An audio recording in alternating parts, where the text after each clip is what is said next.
Ici, nous avons, comme vous voyez, des côtes, on appelle ça des côtes levées, mais ce sont en bon québécois, là, ce sont des spare ribs. Vous voyez, je les fais cuire dans une seule pièce. Ici, je les fais dorer d'un seul. Au lieu de les faire cuire, vous savez, dans la viande, je vais vous montrer ici. Souvent, ce qu'on voit, les gens les font cuire. D'abord, on les a fait mariner, bien sûr. Il faut presque toujours faire mariner. Ça donne beaucoup de saveur. Mais vous savez, ces petites côtelettes-là, souvent, on vous les vend comme ça. Puis c'est dommage parce qu'en fait, ça vous fait une viande qui est beaucoup plus séchée. Alors, essayez d'avoir des côtelettes, soit pour une personne, là, vous savez, avec 2, 3 morceaux. Sans ça, votre viande va sécher, elle sera beaucoup moins bonne. Comme les côtelettes ici, qui ont mariné aussi, qu'on a bien égouttées avant de les placer sur le feu. Ça, c'est important de toujours bien égoutter la viande. Vous avez ici, voyez-vous, la côtelette, l'épaisseur de la côtelette de porc, elle a 1 pouce d'épaisseur. Puis ça, c'est très important d'avoir des côtelettes aussi épaisses. Et quand vous ne placez jamais rien sur votre feu, ici, bien sûr, c'est électrique, mais normalement, là, je vous parlerai sur le charbon de bois, c'était un petit peu plus compliqué en studio. Vous placez quand votre braise est grise, pas quand il y a de la flamme. Ça, c'est dangereux. Ça va donner une mauvaise saveur à votre viande. Et puis, ce n'est pas dangereux pour la santé, mais il faut l'éviter, surtout si on en fait souvent. Ici, vous avez remarqué, j'avais une banane en avant. La banane ici, vous la laissez dans sa pelure, comme vous voyez, qui empêche de griller. Et puis, pour la faire, durant la cuisson, ce que vous pouvez faire, vous pouvez saupoudrer. Voyez-vous, je l'ai mal coupée, là. Je m'excuse, j'aurais dû faire ça mieux que ça. Vous la saupoudrez ici, j'ai du sucre d'érable râpé.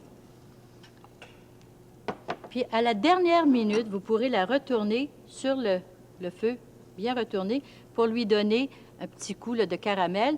Voyez-vous, la pelure va bien brûler. Vous l'enlevez, vous la servez telle quelle dans l'assiette et les gens enlèvent tout simplement. Mais vous laissez donner le petit coup de caramel à la dernière minute. Je l'avais badigeonnée de jus de citron pour éviter qu'elle noircisse aussi. Alors, on la laisse cuire très lentement dans sa pelure. Maintenant, nous allons parler de poissons. Parce que des poissons sur le gruyère, je trouve que c'est encore ce qu'il y a de mieux. Et comme on dit toujours qu'on mange trop de viande, bien, on va parler un peu de poisson aujourd'hui. Excusez-moi, mais j'ai un problème. Je vois que j'ai de l'agneau qui cuit trop vite. Oh! Faire une démonstration, vous savez, puis surveiller la viande, ça, je vous le recommande très peu. Ici, nous avons des poissons. J'ai des belles truites. Alors, si vous avez la chance d'avoir des gens qui vont à la pêche, vous avez 2 belles truites ici.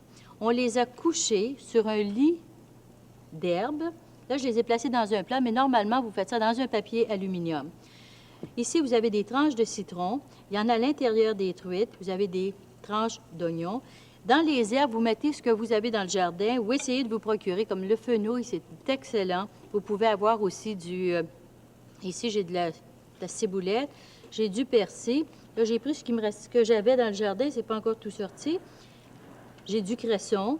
Alors, vous en mettez un bon lit. Quand je dis un lit, là, vous en placez au moins 1,5 pouces dans le fond de votre... Vous placez les poissons, vous les huilez très légèrement.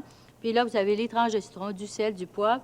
Et vous les placez, vous levez avec votre papier aluminium, et puis vous placez, pas votre marmite bien sûr, sur votre feu. Là, c'est cuit sur le grill. Vous pouvez envelopper un tout petit peu les bords pour ne pas perdre le jus. Vous arrosez de temps en temps. Mettez du bon papier, comme on a ici. Vous savez, le papier épais. Ça, il ne faut pas mesquiner durant l'été quand on utilise du papier. On est mieux de le récupérer, c'est-à-dire de l'utiliser à 2 ou 3 reprises. Ici, j'ai un papier, voyez-vous, il est solide. Parce qu'il y a des papiers qui se vendent moins cher, mais ils sont vraiment pour la cuisine, là, pour tous les jours, ça va. Mais pas pour le barbecue. Il faut prendre celui c'est marqué papier fort, je pense. Maintenant, j'ai parlé de badigeonner. Moi, je vous recommanderais une chose. J'ai essayé, puis j'ai trouvé que l'idée était excellente. Je pense que je l'ai trouvée dans le petit livre même. Vous prenez de l'huile, soit de l'huile d'olive ou de l'huile végétale. Vous placez des herbes de Provence, par exemple, et vous laissez macérer. Là, j'ai ça ici dans mon petit bocal. Et j'ai laissé macérer. Là, ça fait à peu près 5-6 jours. Et vous goûtez de temps en temps. Vous allez vous rendre compte que l'huile prend beaucoup de saveur. Et ça donne de la saveur soit à la viande, aux légumes, quand vous badigeonnez. Ici, nous avons préparé des brochettes. Vous avez des escargots enroulés dans un tout petit peu de bacon, des tranches de bacon qui ne sont pas trop épaisses, et des morceaux de champignons ou des champignons complets. Là, les champignons étaient un peu gros.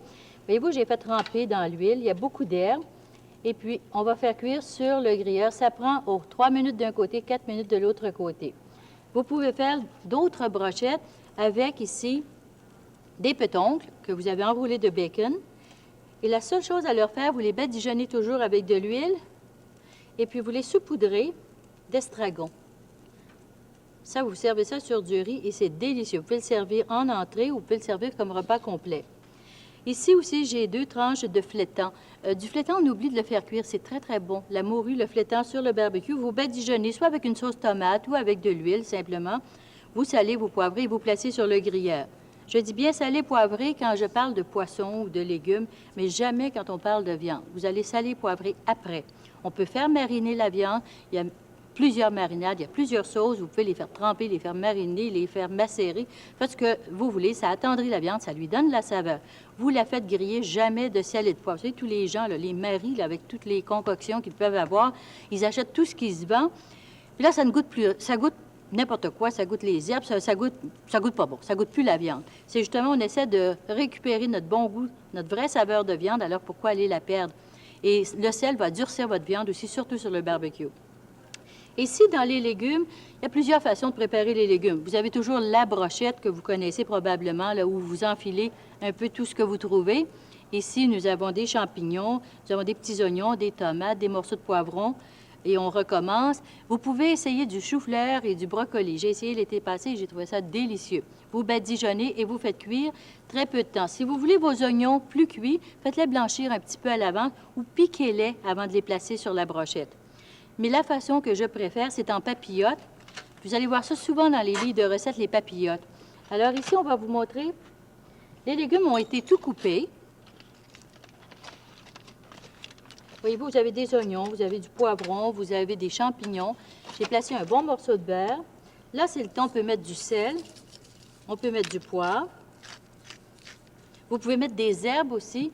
Et là, vous pouvez verser un peu de vin blanc. Vous pouvez verser du cidre, du vin blanc sec, bien sûr, du cidre sec, un peu de vinaigre ou du jus de citron. Pas les 4 ensemble, un ou l'autre. Et vous allez refermer hermétiquement. Là, j'ai un papier qui est très fort, qui est très solide. Soyez certaine que vous refermez très bien pour ne pas qu'il sorte. Alors, vous faites vos plis, là. C'est les plis qu'on a déjà appris à faire. Le pli du pharmacien, là, c'est le temps de le faire. Et vous placez directement sur la grille ou vous placez dans la braise si vous avez un gros feu. Mais ça cuit aussi bien un ou l'autre. Si vous le faites et que vous devez le retourner, à ce moment-là, attention, quand vous allez le retourner, de ne pas perdre le jus qui s'est mêlé. Ça, je vous le recommande, c'est une recette excellente. J'avais décidé de ne jamais la donner, mais je vous aime beaucoup, alors je vous l'ai apportée. Combien il me reste de temps? 2 minutes. Bon, alors je vais vous montrer une façon de préparer du bœuf haché pour éviter que ça ressemble trop au hamburger. Alors, vous avez ici du bœuf haché que vous avez bien assaisonné, bien préparé, et vous avez fait des trous à l'intérieur.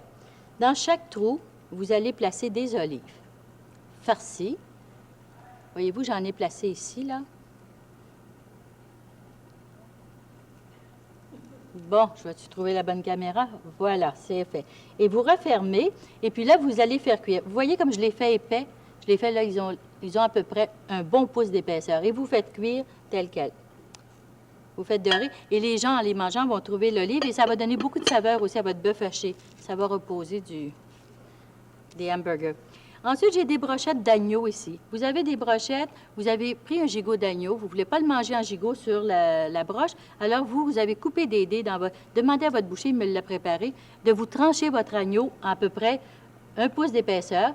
Vous coupez des dés, vous les faites macérer, ou vous lui préparez, vous avez des tranches, vous gardez les plus belles tranches pour vous faire ce qu'on appelle des steaks d'agneau. Et c'est très bon, c'est excellent. Vous pouvez servir avec une sauce provençale.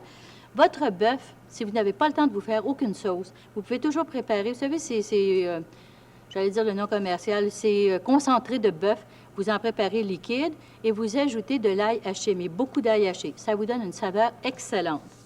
Il me reste à vous dire que vous avez aussi le poulet, vous avez aussi la broche. Ici, nous avons des cailles. On les a farcis avec un bon morceau de beurre, bien relevé avec des baies de genévrier, du poivre, du thym, du sel, du poivre. On les a fourrés avec ce gras et on les a embrochés puis on les laisse cuire. Ça prend à peu près 20 minutes à la broche en les laissant tourner. Nous avons aussi du poulet, un demi-poulet qu'on avait fait griller.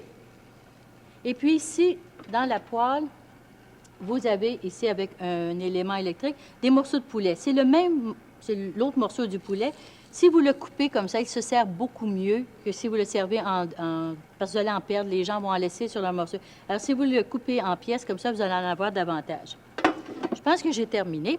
Alors, on va revenir avec la cuisine de plein air le 16 juin et je vais vous reparler un tout petit peu des sauces aussi pour ne pas vous laisser en plan.